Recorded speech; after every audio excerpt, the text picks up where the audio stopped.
The word jihad is mentioned in the Quran about 41 times. The words mercy, peace, and compassion are mentioned about 355 times. Yes, come in. Come on in, Riyaz. Sit down, please.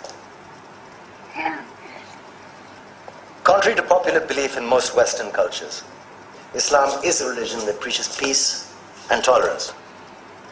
Yes, Patricia. If Islam truly is a religion that preaches peace, then how come the world's most troubled spots, the West Bank, Afghanistan, Pakistan, Iraq, they're all plagued with Islamic terrorism? Well, that depends on your definition of terrorism. Some might argue that the US invasions of countries like Iraq and Afghanistan are also acts of terrorism. No, those were acts of war to get rid of despotic regimes. Or a means of getting at a country's oil. Conspiracy theories.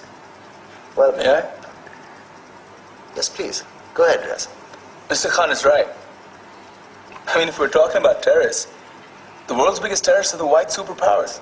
Come on now. No, really, stop and think about it. Explain 9/11. Okay. Do you know how many people died in the Twin Towers strike? Around 3,000. And do you have any idea how many people died in the bombing of Afghanistan? Take a wild guess. More than 15,000 people died. And that's just conservative figures. About 50,000 tons of explosives were dropped on innocent civilians. Men, women, children. Yeah, but that was because of the Taliban. Now that you brought it up, did you know that the Taliban was a creation of the CIA to fight the Russians? Whatever. They were still harboring terrorists. Yeah, right. Terrorists that were never found.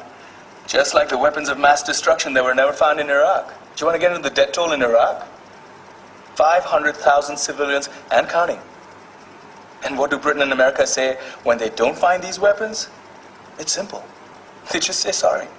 And still refuse to relinquish control of these countries. What are you trying to say? What I'm trying to say is that just because you're American, wear a fancy suit, and call yourself the president, doesn't make you any less of a terrorist. I'm saying that if you don't stop meddling in other people's countries, you will face a backlash. If Muslims like you feel that way, then why don't you get out of our country? We will. As soon as you promise to leave ours.